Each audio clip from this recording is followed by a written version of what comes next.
Há alguns meses a LG apresentou para o Brasil e para o mundo um smartphone que parecia ser sensacional. Ele possuía características e funcionalidades que colocavam muitos dos seus concorrentes no chinelo. Só que, infelizmente, quando a LG trouxe ele aqui para o Brasil, o aparelho chegou numa versão capada, uma versão mais fraca que a original, e parecia até ser um aparelho que não valeria a compra. Primeiramente, eu tenho que avisar para vocês que a história não é bem assim. A gente testou esse smartphone e eu posso garantir a vocês vão saber mais sobre isso ao longo desse vídeo, que ele não é um tiro no pé, ele é um aparelho muito pelo contrário, que tem até uma qualidade impressionante. Sejam bem-vindos ao Geek Antenado, eu sou o Rafinha e hoje vocês vão conhecer o LG G5 SE.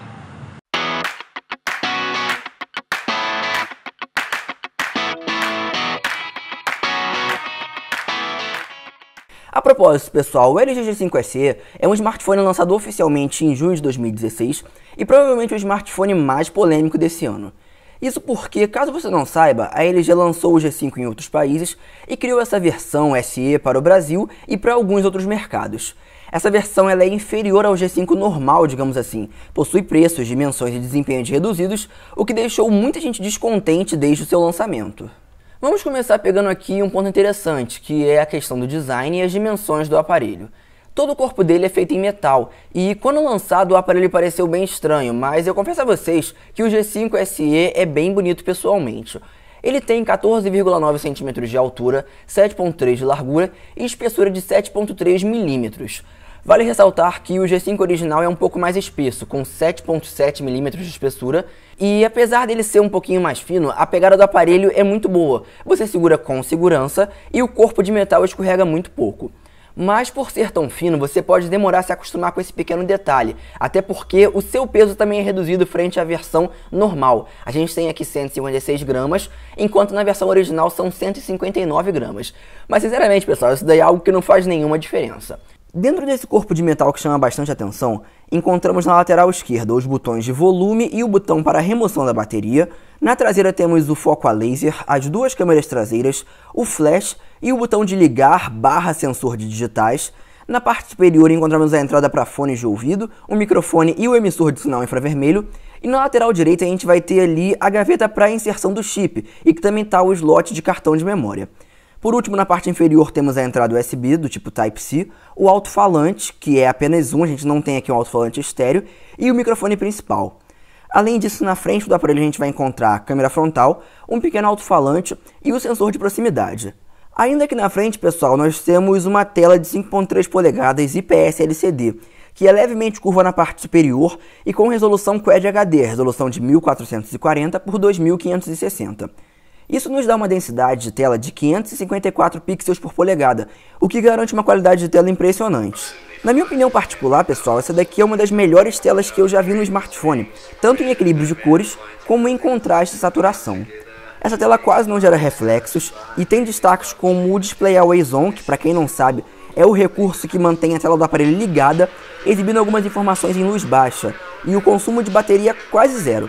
Isso é muito útil porque você não vai precisar ficar ligando a tela só para ver as horas toda hora, além de poder conferir os ícones de notificação e personalizar o que é exibido através desse Display Always On. Também é muito gostoso assistir qualquer filme ou vídeo na tela do G5, não só pela qualidade da tela, mas também pelo áudio do aparelho. Como a gente já falou, ele só possui um alto-falante na parte inferior, mas esse alto-falante é bem alto, tem mais qualidade do que a maioria dos smartphones que nós temos hoje em dia. No entanto, pessoal, esse alto-falante aqui é muito mal localizado, então, dependendo da sua pegada no aparelho, você vai facilmente tampar a saída de áudio. Mas você pode assistir conteúdo em 4K sem problemas aqui, graças à GPU Adreno 510 do seu processador, que é o Snapdragon 652. Sim, pessoal, agora a gente vai falar da parte que deixou 90% das pessoas indignadas, esse vacilo da LG, que foi mandar um G5 inferior ao original para nós brasileiros. Eu confesso que, quando eu soube disso, achei a atitude da empresa meio burra, para não falar outra coisa. Porque, claro, o Snapdragon 652 é um bom processador, assim como a sua GPU, você consegue realizar neles, sem problemas, praticamente tudo que os processadores superiores conseguem. Mas o problema foi trazer só essa versão para nós brasileiros, e principalmente, trazer com a desculpa de que a versão original ficaria muito cara. Poderia ficar cara sim, mas não custava trazer para cá porque tinha mercado, tem mercado para isso. Seria muito mais fácil lançar aqui no Brasil a versão original e também lançar a versão SE, agradando a todo mundo e com certeza gerando mais vendas para a própria empresa. A performance do G5 SE, pessoal, é muito boa, mas é só você fazer um teste de benchmark ou executar uma tarefa mais pesada que você já vai encontrar uma diferença notável. Um exemplo disso está no aplicativo AnTuTu, que eu acho que vocês conhecem, aquele app de benchmark, onde o G5 SE faz mais ou menos metade da pontuação da sua versão de verdade. Isso realmente incomoda, mas ao contrário do que muita gente pensa, na prática você não vê uma queda de desempenho tão grande assim. Eu não identifiquei travamentos e rodei sem problemas os jogos da atualidade, tudo muito fluido, sem lags, sem demora nas transições, e mesmo aplicativos que costumam bugar com frequência no Android, geralmente por questões ali de memória RAM e processamento, como é o caso do Snapchat, por exemplo, rodaram perfeitamente aqui no G5. Mas quando você começa a abrir muitos aplicativos e jogos, você começa a perceber ali que o desempenho diminui um pouco, e rola uma leve queda de FPS em jogos, por exemplo. Isso porque, além do processador inferior, o G5 SE tem menos memória RAM, apenas 3 GB contra 4 GB da versão original, o que acaba tornando mais fácil de você ver aquele famoso gargalo ao abrir muitas coisas juntas e ver que o celular também fecha sozinho certos apps depois de atingir um consumo mais alto de memória RAM. Um destaque nesse quesito, pessoal, foi que eu não senti o celular esquentar muito. Eu achei a temperatura dele bem suportável, mesmo depois de você jogar ali por algumas horas. Não fica assim frio, mas também não fica aquela coisa insuportável de segurar, como alguns celulares que nós temos hoje em dia. Agora, quanto à interface e os apps internos do G5 SE, temos muito a comentar aqui. Começando pela tela inicial, pessoal, o launcher da LG é muito prático e bonito, oferecendo diversos recursos interessantes, como o Smart Bulletin, por exemplo, que é essa aba aqui da lateral esquerda, que reúne dados de diversos apps e exibe widgets, permitindo que você coloque aqui o seu calendário, tarefas, atalhos para o Quick Remote, além de muitos outros recursos. Tudo isso rodando no Android 6.0 Marshmallow, mas a LG já garantiu a atualização para o 7.0, para o Android Nougat. E falando na versão do Android, a interface aqui desse aparelho, pessoal, é bem modificada pela LG. Desde a barra de navegação inferior, que fica aí branca em diversos menus do aparelho, assim como as configurações que também são brancas, algo bem diferente do Android padrão, até recursos como o Smart Settings, por exemplo, que facilitam a sua vida, permitindo criar ações específicas para quando você chega em casa ou pluga os fones de ouvido, por exemplo. Também é possível aplicar temas da tela inicial da LG, monitorar suas atividades físicas através do aplicativo LG Health, que é um aplicativo simples, mas é relativamente útil, eu gostei dele. Dá pra gente usar aqui um modo multi-window, que também é bem simples, mas permite assistir vídeos e executar outros poucos apps, em uma visualização reduzida enquanto você executa alguma outra tarefa na tela. E através do app Quick Remote, que na minha opinião é uma das funções extras mais legais, você pode controlar todos os aparelhos eletrônicos da sua casa, independente da marca, graças ao infravermelho que vem nesse dispositivo aqui. Outro recurso que chama bastante atenção, e esse aqui sim, eu sei que vocês estão muito interessados, são os módulos que nós encontramos no G5 SE, e que, diga-se de passagem, pessoal, para a tranquilidade de todos vocês, são os mesmos do LG G5. Infelizmente, a LG não mandou os módulos para os nossos testes, então a gente só pode comentar sobre cada um deles. Mas antes, para você que não sabe do que eu estou falando, eu vou explicar melhor. Esse smartphone da LG aqui, pessoal, ele é modular, ou seja, ele pode ter uma parte sua desmontada, digamos assim, e substituída por outras partes que acrescentam algumas funcionalidades bem interessantes ao aparelho. Só que ao mesmo tempo que a ideia é bem inovadora, ela não foi para frente graças à própria LG.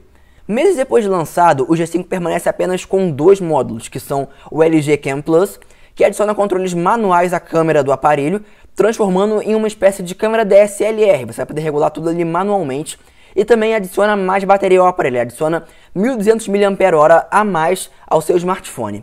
Além desse módulo, a gente também tem o Hi-Fi Plus, um módulo de som com a tecnologia da B&O Play e que tem reprodução de áudio de alta definição.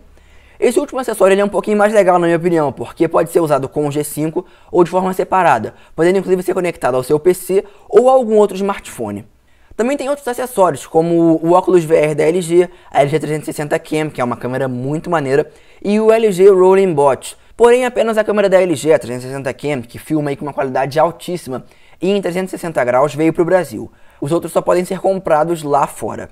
Eu particularmente gostei muito da 360 Cam e do módulo de áudio, mas eu sinceramente, pessoal, não vi tanta utilidade assim nos outros módulos, principalmente no módulo de câmera, porque ele nem adiciona uma câmera nova, ele só te dá uns recursos ali para você regular sem ter que tocar na tela, o que eu não achei nem um pouco inovador.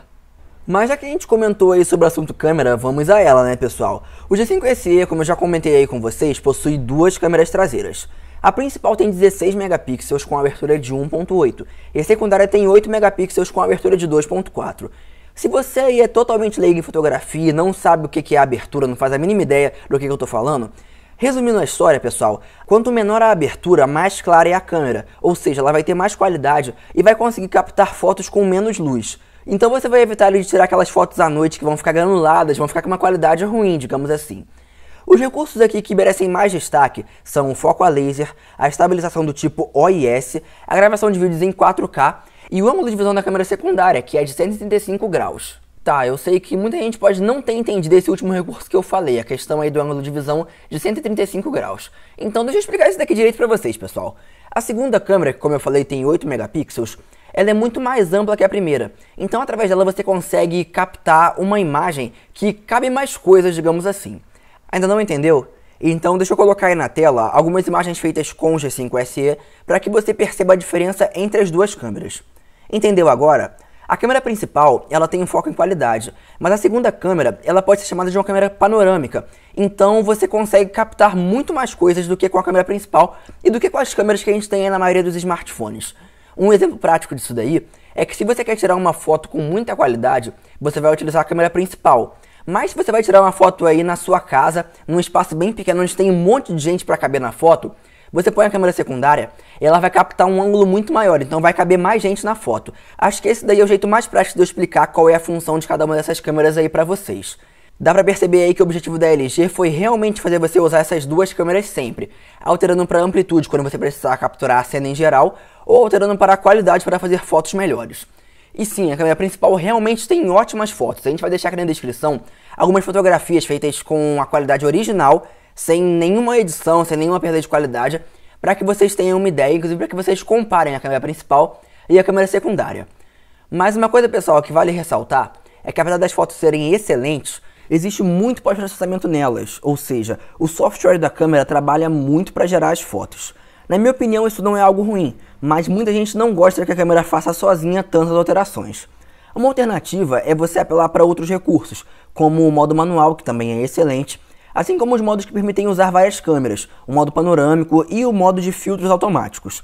Mas uma coisa que me decepcionou é que a gente pode gravar vídeos em 4K, 1080p, câmera lenta, mas não é possível gravar a 60 fps, mesmo em Full HD ou em HD. Agora, quanto à câmera frontal, você vai encontrar aqui 8 megapixels, abertura 2.0, vídeos a 1080p, qualidade também muito boa e, novamente, muito pós-processamento. A vantagem aqui, pessoal, é que a gente tem essa barrinha na parte inferior do modo embelezamento, que pode ser aumentada para deixar sua pele mais lisa e mais zoada, na minha opinião particular, ou que pode ser reduzida a zero para uma foto um pouco mais natural. O destaque na câmera frontal fica com o modo Selfie Flash, onde a tela do aparelho fica em brilho máximo e bordas brancas são exibidas, para que você tire selfies no escuro com alguma iluminação. Eu achei esse recurso assim bem interessante em diversas situações. Agora, pessoal, vamos falar um pouquinho de bateria e de armazenamento. O G5SE tem uma bateria de 2.800 mAh, que como você já viu é modular, além de 32 GB de armazenamento expansível via cartão microSD. Um detalhe é que essa bateria, pessoal, se mostrou muito bem na minha opinião, porque assim, hoje em dia, 2.800 mAh é pouco, ainda mais no smartphone com uma tela dessas. Mas eu consegui fazer cerca de 6 horas de tela no uso contínuo, assistindo Netflix com Wi-Fi ligado, Bluetooth 4G e o brilho em 50%. No uso geral, ali, aquele uso do dia a dia, eu tirei o celular do carregamento mais ou menos às 8 da manhã, comecei a usar ali redes sociais, tirar algumas fotos, assistir mais ou menos 1 hora de vídeos no YouTube ao longo do dia, jogar jogos rapidamente e fazer ligações sem problemas. Tudo isso com Wi-Fi ativado, 4G, Bluetooth e o brilho no automático, ali na barrinha do meio, mas estando no automático sempre. E chegando às 10 horas da noite com mais ou menos 20% de bateria. Claro, eu sempre comento que isso varia muito de acordo com o usuário, mas pelo que eu testei, o G5SE tem uma boa bateria. E quanto ao carregamento, galera, o que acontece? Eu coloquei esse celular aqui para carregar às 4h15 com a bateria em 0%. Liguei logo depois que eu conectei, deixei o Wi-Fi ativo, Bluetooth 4G, recebendo várias notificações sempre. E quando deu mais ou menos 4h45, ele estava só em 35%. Quando deu 5h30 da tarde, a bateria foi chegar em 86%. E só às 5h45, 1h30 depois, que ele foi atingir 100%. Eu sei que isso é estranho, porque esse celular ele tem Quick Charge 3.0. Não sei se foi algum problema com o carregador que a LG me mandou, ou até algum problema com o celular que a LG me mandou. Porque pelo que eu vi ele estava tudo certinho na caixa, sabe, pessoal? Mas pelo que eu testei aqui, eu não consegui identificar o KickCharge 3.0 tão eficiente aqui nesse smartphone. Não sei se é porque eu tinha que carregar ele desligado ou tinha que desativar alguma coisa, mas no meu caso levou aí mais ou menos 1h30 para ele de 0 a 100%. Por fim, pessoal, vamos àquela perguntinha que não quer calar. Afinal, vale a pena comprar o LG G5 SE? Vamos falar de preço primeiramente. No lançamento desse aparelho, pessoal, a gente encontrava ele aí pelo valor de R$ 2.500 à vista e mais ou menos R$ 2.900 a prazo, ou até mais do que isso. Um valor bem alto que com certeza não valia a pena na época. Mas o tempo passou e hoje, no dia que a gente está publicando esse vídeo para vocês, nessa época aqui, você encontra valores bem inferiores que fazem o G5 SE valer a pena sim. Na verdade, enquanto eu estou gravando esse vídeo para vocês, você encontra o G5 SE por R$ 1.900 à vista, o que ainda é um valor caro. Mas algumas semanas atrás, na época ali do Natal, o aparelho podia ser encontrado por mais ou menos 1.600, 1.650 à vista, o que é um valor bem mais tranquilo e que, na minha opinião, faz o aparelho sim valer a pena. Claro que a gente tem outras opções no mercado, por exemplo, importar um aparelho de fora, ou então comprar um concorrente não oficial, por exemplo, o Zenfone 3, que está em uma faixa de preço compatível, digamos assim. Então, claro, vai depender de você gostar ou não desse aparelho, mas na minha opinião pessoal, por valores aí entre R$ 1.500 e R$ 1.700, ou em um futuro próximo até inferiores a esses valores, você consegue comprar o G5 SE e se surpreender, porque é um aparelho que sim vale a pena. Agora, se você ainda está em dúvida, confere aí as outras análises que a gente tem aqui no canal, não se esqueça de se inscrever, curtir esse vídeo e com isso eu fico por aqui, pessoal.